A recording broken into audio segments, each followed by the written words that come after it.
Tura sa araw na ito bilang isang independent senator ay kahayagan at katibayan ng aking malaon ng mithiin na maisulong natin ang ganap na pagkakaisa sa ating bansa.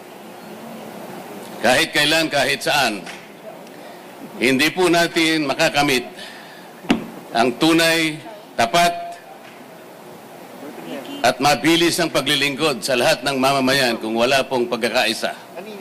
Pati pagsulong ng ating bansa ay makokompromiso kung walang pagdadamayan at pagtutulungan sa isa't isa. Gusto ko pong balikan natin ang mga huling kaganapan na nangyari sa House of Representatives. Napansin po niyo siguro nang dahil lamang sa aking pagtatanggol sa katarungan, sa katwiran at sa mga sariling tuntunin namin sa House of Representatives, ako po ay inaway ng ilan sa aking mga kasamahan na nauwi nga po pati sa paggagawa ng hopya. Ayaw ko po ng awayan, ayaw ko po ng pasiklaban. Ayaw din po ito ng ating mga mamamayan. Maraming salamat po. Okay, question from the media. May nauna po dito kasi. Dante, for Dante. Question. Hi, sir. Dante Amento, UNTV. Sir, tanong ko lang po, in the past few months, you were questioning the contract entered into between COMELEC and Miru. And then, isa rin po kayo sa nag-bulgar ng alleged offshore accounts na allegedly kay Chairman George Erwin Garcia. Ang question ko lang po, sir, isa lang.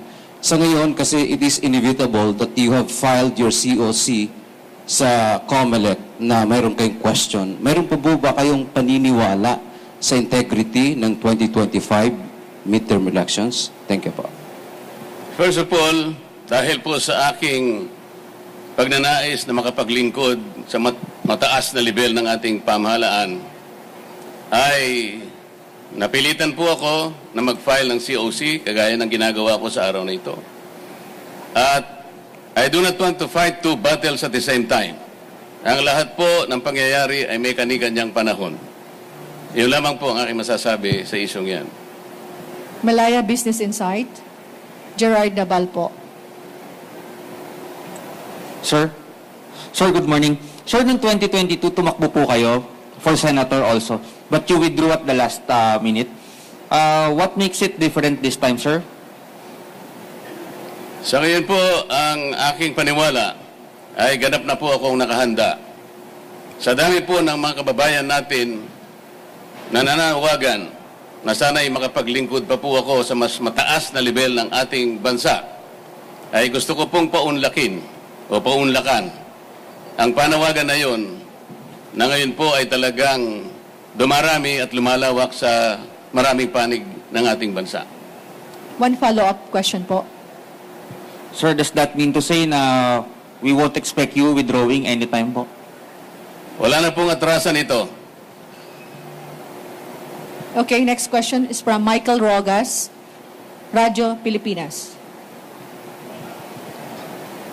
Hi, sir. Magandang umaga po. Michael Rogas po, from Radyo Pilipinas. Yes, Mike. Sir, kumusta po yung allegation po ninyo laban po sa mga COMELEC officials? Wala po akong allegations sa mga COMELEC officials. Ang akin pong kino-question initially ay yung sistema at mga makina na maaaring gamitin sa susunod na eleksyon. Ngunit kagaya ng aking sinabi po, ay hindi po ako pwedeng lumaban ng dalawang battles at the same time.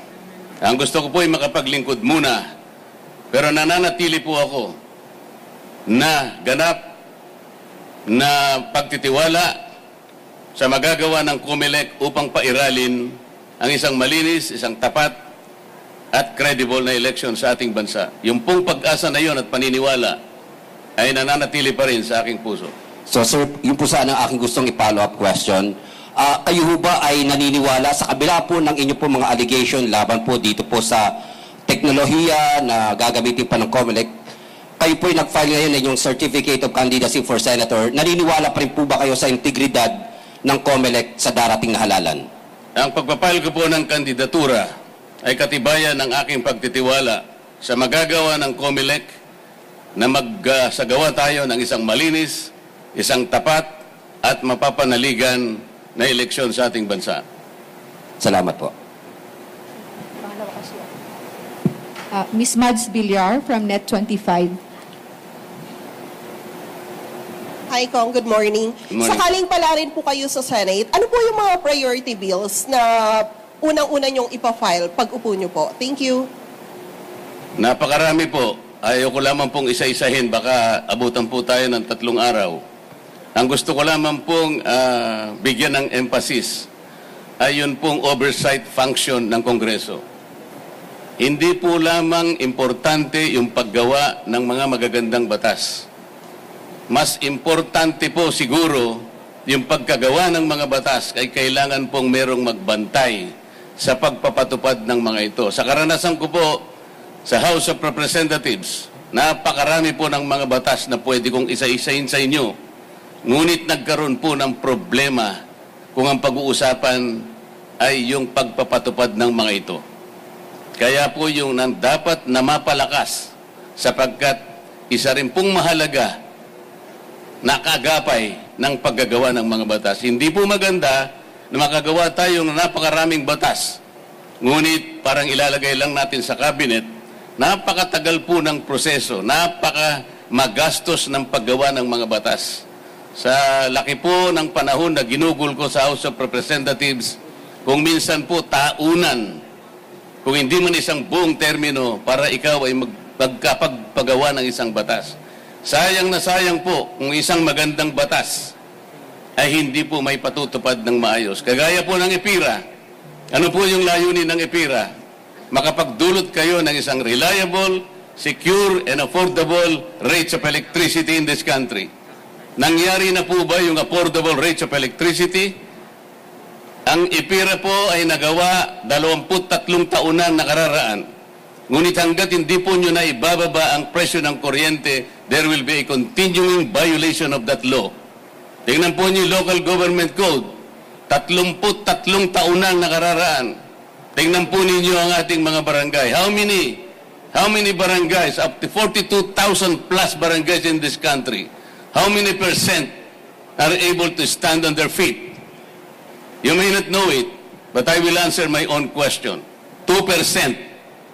Kung 98% po ay hindi nakatatayo sa sariling pa, how do you think that the smallest political unit of our society can contribute to the overall development of this country? Kailangan po nating tulungan. Ngunit, hindi po natutupad yung decentralization, yung autonomy yung sinasabi ng batas, sapagkat may sablay nga po ang pagpapatupad nito. Marami po akong may kukwento. Sa sakahan, ano po ang mga batas na magaganda sa sakahan? Meron pong isang batas na nagsasabi, there should be a guaranteed price for palay. Meron po ba? Wala po. Kailangan po yung mga makinarya, equipment na ginagamit sa pangsakahan, dito na po natin dapat ginagawa. Batas po yun. Hindi po nangyayari. Ang sabi po sa isang batas, there should be a dedicated area for farming. Kahit anong mangyari, wag niyong i-convert yung mga yan. Ano nangyayari? Conversion dito, classification doon, land kahit saan nangyayari. Ang sabi pa ng isang batas, 25% of the total loanable funds of the banks, private and public, should be allotted to farmers and beneficiaries of agrarian reform. Nangyayari po ba? Hindi. Average per year is only 4%.